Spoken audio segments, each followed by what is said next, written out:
Pirates of the Caribbean Dead Man Tell No Tales is the 5th film in the popular Pirates of the Caribbean franchise that was originally directed by Gore Verbinski from the first 3 films. Now, I've actually remember when the first Pirates of the Caribbean came out that it was a big deal because I actually really enjoyed the first one when it first came out. Yeah. And it also brought into the mainstream. It brought pirate movies back into the mainstream attention. And I remember when the first one was coming out, they were fucking marketing the fuck out of that movie. Yeah. And I remember I could not fucking watch Disney Channel. I remember it was really promoting on Disney Channel, like, because it was all big time Walt Disney. They're still a part of Disney, but in the first one, they were really Walt Disney-ish. Yeah. They were really doing the whole Disney. They were on the Disney World hype type shit, and I enjoyed the first one, and to be honest with you, I enjoyed the fucking whole trilogy 1, 2, and 3, because I really kind of alright, I'm not trying to say it was as good as Dark Knight, but in my opinion, I think the trilogy itself was really cool, because the first one was building up the starter of the series, was kind of for kids, and the second one was kind of like that, yeah, but you also had, at the same time, you can tell that, okay, this movie is about to close, and the second one is going to end really dark, and it did. And the third one was just probably the most darkest of all of them. And it was really showing the same battle, and it was fucking coming to a closure, and it fucking ended. My personal opinion on story-wise and being really deep in the story, it could have ended with 3, and that was a perfect trilogy. But because I enjoy the hell out of these movies, I'm a big fan of Pirates of the Caribbean. I wouldn't mind seeing quite a few more. So many years, there was pretty much a big gap with 3 and 4. Yeah, because the third one, because they thought about stopping at World's End, was supposed to be the last one in 2007. Yeah, and I actually remember when the first 3 came out, I didn't really pay attention much to the third one that much, or 2 and 3. I mainly watched the first one because I always thought the first one probably worked better as a standalone story. Yeah. Because what got me into it the most was the adventurous, feel of it, and also Johnny Depp as Jack Sparrow. Yeah. And he basically would become one of the most iconic roles that he would take in his years. That, well, for better or worse, because it's great that he plays that kind of persona, playing the very goofy, drunk kind of guy. Mm-hmm. But the only problem I had, at least overall, like years down the road, is that he would play that same character in every film. Yeah, he doesn't. Not necessarily the same character, but the same persona where he's playing very goofy and shit. Yeah. And so and I saw the fourth one when it came out, 2011. Yeah, I did too. I thought that, the first 3 I enjoyed, but the fourth one I felt like it was still overall good. I just felt like because they kind of made it to where the story was just so standard. It was standalone. Because from 4 and after the events of 3, we're really jump ahead in future, 10 years from the events. Yeah. And it's a lot of people were really into Will Turner and and then the girl Keira Knightley. So people were really big into them, and it was kind of like, okay, now we gotta. 4 also was the one where it pretty much started getting rid of a lot of people, like some of the big old time pirates that was with Barbossa and Jack Sparrow was not in 4, so it kind of made 4 feel like you said, it was standard, really standalone. Like they're doing just some more adventures of Jack Sparrow type shit. That's what I'm saying. So with this one, with Dead Man Tell No Tales, we get the story, which this one got me excited because this story involves a Spanish pirate named. He wasn't a pirate. Well, I'm sorry, a Spanish army dude. Soldier or something, however you describe it, captain, who is named Salazar, who's portrayed this time by Javier Bardem, and who I'm a big... Javier Bardem is one of those actors that basically when he plays a villain, it's always going to be great. That's why I was when I seen him becoming the villain, and I was like, okay, I'm actually really anxious to see what they could do with him, because like he said, Javier Bardem is probably one of the best villains in Hollywood. I cannot get enough of that dude. This dude is amazing. Like, he made Skyfall so good.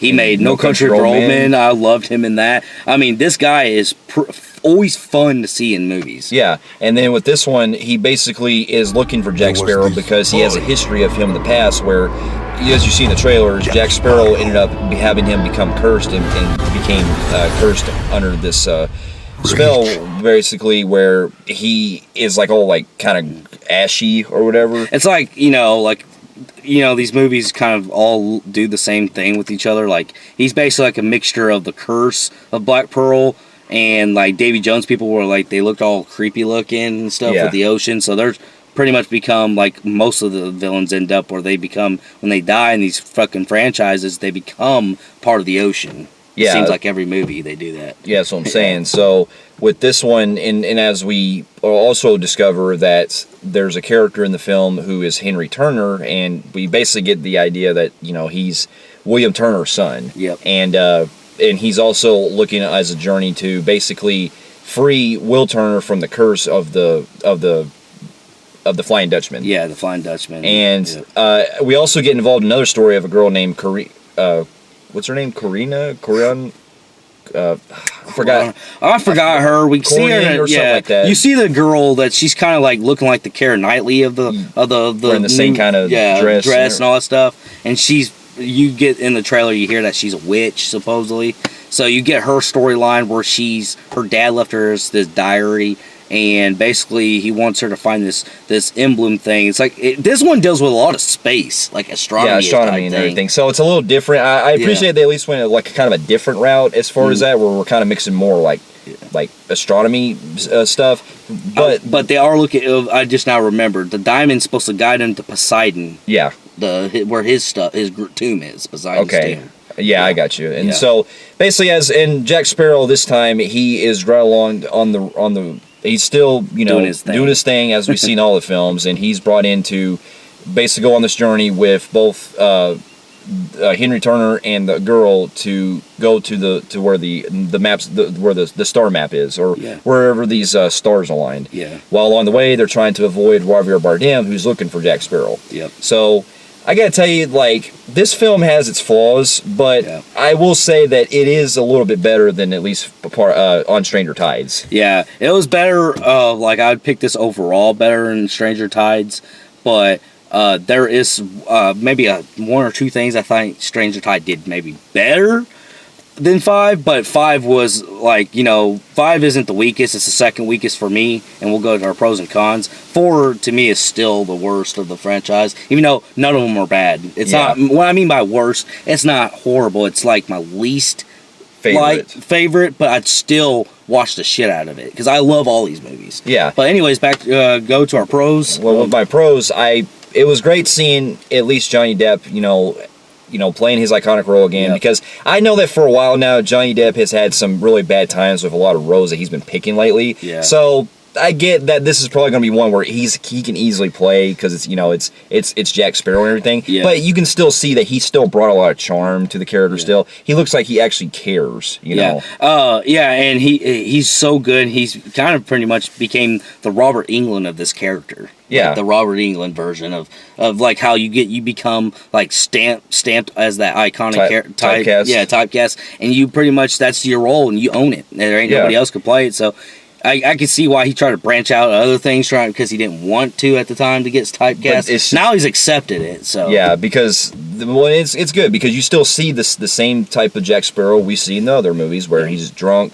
He's always a womanizer, and he's always adventurous and this there. And also, what I appreciate too with this is that we do finally get some more history involving the compass that he wears. Yeah, or I'm sorry, that he carries from the first film. Yeah. So that he later goes to see where basically it points to. Yeah, and that thing actually is like a certain thing that it does something to do.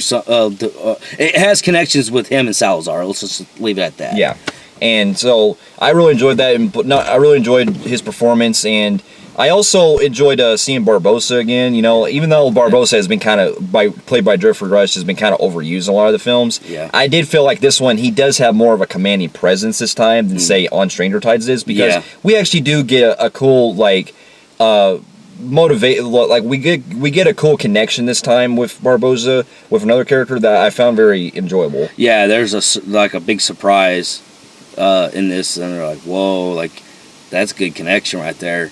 Yeah. So I enjoyed that too, and I thought that it's like all of them, they're Their cinematography is absolutely beautiful. And the we've seen it in visuals. 3D, so Yeah, the 3D was okay. It had some really great pop-up moments, especially when you see like some of the water flying out, or you see like some of the ashes on water. Salazar coming out of his mouth, like his face, like you can kind of see they're kind of like ashy guys. Yeah, so they do have it here and there, but there are other times where it didn't really feel like it was in 3D that much. Yeah. So it was kind of hit and miss. Yeah. Now another part I did enjoy too was it was cool that they, we got a lot more history surrounding the different characters this time, especially with the history with Jack Sparrow and Salazar. Yeah, I do like that. For the first time, we actually, and I can't. This isn't a spoiler. We've seen it in the trailer. We actually get a teenage Jack Sparrow, and Salazar is actually probably one of the most deepest connected out of the whole entire franchise with Jack Sparrow. So I can see why. But we'll get to our cons here in a minute, because it sucks so bad because that connection is so strong. But in our cons, one of my biggest cons, man, they fucking underused Salazar though. But we'll get to that in a second. My other pros was it was kind of cool to see Will Turner and Knightley's character back. Yeah, because I can't spoil Knightley. You guys see in the trailer they spoiled that she does come back, so they're both back this time. It was great seeing them again because I know we haven't seen them since the third film, but it's cool that there is more to the connection than we were thinking. I'm sorry. It was just, it was cool seeing them again. Yeah. But also, at least as far as some other pros, I did enjoy also the climax as well. Yeah. Now, the third act has a great adventurous climax. I thought had, great action scenes picked up, or action scenes going on and everything. Yeah. But this is now kind of where I get to my cons, where I did feel like the action, while it's good, it did feel like it was kind of lackluster in some parts, because I did kind of like On Stranger Tides' action scenes more in the fourth film. Okay, let me start at the beginning from what my cons are. The first half, especially like after the credit, because before the credits start, you get like the credits really are like, this movie's like the one where the credits actually come in like 20 minutes in the movie or 15 minutes in the movie. Yeah. And because we haven't seen anybody in like 3 years it's been since the last Pirates. Yeah. You get this sense of rush. Like, oh, here's Jack. Oh, we first got to start the story with Will Turner's son. He gets to see Will Turner. And then it's like, boom, they're gone. Then you got to see what Jack's been doing. And then it jumps, and it's like the editing, a lot of the editing in the first half is like, it seems like the movie likes to jump all over the place. It's like, because they're trying to find other people to get to know that you haven't seen in so many years. I get that. It's just, man, instead of flowing into together and become more of a flow into the stream, it's just like boom, boom. It's like they do that a lot in that first half, and I was kind of getting like, oh man, you're going too fucking fast. Yeah. And not just that, but another thing too that here's, as for one of my cons, I did feel like that some of the, like, I didn't mind the guy's performance as him, but I did feel like Henry Turner, Will Turner's son, I know that he's supposed to be his son and all, but I did feel like he's basically the same character as Will Turner. Yeah. Like, he basically has the same questions that Will Turner does in the previous movies, and I felt like his characterization was very bland, and we didn't really, like, get much variety. And that's why I kind of like the girl a little bit more, because she at least had some, like, things that were more connected better, that were fleshed out more, that I liked. There's also like there's this bald-headed witch you see in the trailer, and like this goes to my other con, like you get these like side characters that are in this movie, like some of the like head British people, they'll focus so much on some of the soldiers, because we're still doing that, and I thought we kind of defeated them in 3, we don't need them no more. I can understand them coming like a distant type thing, but they're kind of trying to bring them back again as relevant, which I don't like that. But anyways, that bald-headed witch that's in that, she felt like she was really pointless. Yeah, I had to really remember what her really purpose was, other than I think that it was supposed to be that she's supposed to lead Barbossa into more details about why the girl is looking for like the stars or something, I think, but I can't really remember exactly, unless she's somehow connected to that witch from the third film, the kind of Jamaican woman. Yeah, but that's something I can guess, but I don't know. Yeah, we can't really. I highly fucking doubt that. But what I think is the first half, you can tell there's going to be probably quite a few director cuts, like scenes, like deleted scenes, because you can start seeing a lot of deleted shit, because like it's so jumpy, and then it fixes itself in the middle of the movie and doesn't become as jumpy. One of my problems, even though I think he was the best fucking cool villain, I love Javier Bardem as Salazar, and I still want to see more Salazar. That being said, Salazar was fucking underused in this movie. Well, I kind of... He didn't really... I expected, like, a huge... Like, I guess I was supposing I was wanting to see more of a build-up like they were about to do with World's End, where you had that fucking big-ass fucking climax where, like, it was a big old battle. I thought he was going to be, like, tough like that. Man, he just, like... It just felt like they really made him, like, nothing. Like a filler-in villain to get to the next movie. Like they kind of did with Blackbeard. Yeah. Well, I was like, man. Yeah, I kind of disagree just in some regard because I felt like he did have at least a better purpose for going. Oh, he had a better purpose. But also, I felt like his actions were at least better used as a villain because because in this movie you do see him killing a lot of different men more than say some of the other villains. The thing is, than like Blackbeard did. I get that, and I like that, but my problem is he's also not in it as much. Like they didn't do a lot with him. There's a lot of times where he can't get to something, or he can't get you here, or he can't go over here, and so it's like, okay, I can't get you. So it's like then you can it can go like 20 minutes, 30 minutes without really seeing much of him. Yeah, it's like he's really, when he does, it's not showing like what he could do. Like he stabbed him, which is pretty cool. But, like, that's just stabbing. I mean, I thought this guy was going to be, like, really hard beat. And I was hoping they were going to use Javier Bardem's character maybe for the other films and kind of do, like, where he's going to be strong like Davy Jones, but even worse. Because the movie, we get to know that we're coming to a closure with this franchise. I always thought he would be, like, the cool as the final battle. Yeah. But he's not, because he's gone, and he's not going to be the main villain. Yeah, I will say that he was underused, but I do like him better than at least Blackbeard. Oh, he is better than Blackbeard. And that's the problem. I think Javier Bardem's Salazar is probably one of my coolest villains. I actually almost want to put him above Davy Jones as far as, because I love Javier Bardem that much. He's so, like, cool as a villain, and I love that fucking look that he had. He would have been cool if he was, like, if you switched Davy and him. Yeah. He would, like, be a badass, man. That's what I'm saying. They kind of a potential waste. Yeah. I noticed some of the CGI was a little off. Yeah. Now, for the most part, when it's, like, through the majority of the film, it didn't throw me off, at least, because I thought it was fine the way it was used. But, yeah, when we get to at least our final climax, even though I do like the climax, there were some shots where it did feel like it looked fake. There was a part that they actually did look so fake, I think it could be qualified as a blooper.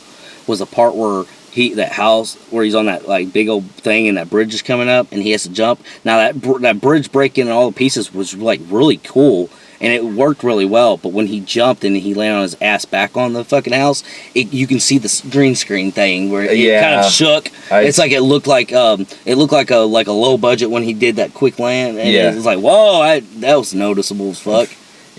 So with that, and not just that, but I also did feel like. They kind of they bring back some of the crew members that were from, and this is more of probably a nitpick. They did bring back some of the crew members of Jack Sparrow's, or I'm sorry, Barbossa's men. I always wonder what happened to the bald guy and the other dude from. Yeah, the eyeball dude. You ever wonder what happened to the eyeball dude? Yeah, I was wondering why the dude with the long hair that looks like fucking Chop Top. Yeah, I was wondering what happened though, because that's probably just a nitpick for me. Because it would have been cool seeing them back because they brought the other two like former British. Because didn't the guy in the eyeball and that like those two guys, didn't they come back in Stranger Tides too? They were trapped inside the bottle, I think. I think no, if I remember, it was either them or the other two guys. I think they were actually the original crew. I think they were still trapped in the bottle. The thing is, there's some continuity issues with this film. There's one thing I do want to discuss. Like we said with the compass, and I don't want to go into too detail to spoil on the what that compass has relations with Salazar. But there is also a continuity issue that kind of beats the purpose of how Salazar came back, and the fact that how he did was like they did that same thing in 2 or 3. So why did Salazar not come pop out all of a sudden in 2 and 3? Yeah. There's a little continuity issues that kind of beats. Not only that, this movie seems like to not focus much on timeline. Yeah, it kind of goes. It feels like the timeline doesn't really feel like accurate from the previous films. Because we're to say that we're now 25, 30 years from Curse of the Black Pearl. That's how many years, because Will Turner's son is like 20 in this movie. Yeah. And you got to think that him and Keira Knightley didn't have him until like 7 years after they met. So it's like you're adding all this time, it's building up, but yet they look so young still. I know. But overall, though, I mean, I will say that this was still an enjoyable film. Like, I would still own it when it comes out. It's definitely, nowhere near as great as at least 1 and 3. I have problems with 2, but I still enjoy the first 3 overall as great movies. But yeah, with this one, I'm probably going to give this a 7.5 out of 10. I like it, but it is definitely flawed. Yeah, I like it too, and it's definitely flawed, but I'm going to go with a 7 out of 10. All right, fair enough. Well, for those of you who have also seen Pirates of the Caribbean, Dead Men Tell No Tales, let us know in the comments what you guys thought of it. And if you like what you see here, you can check out more of our reviews. And we'll be seeing you in our next one. We'll see you later. Later.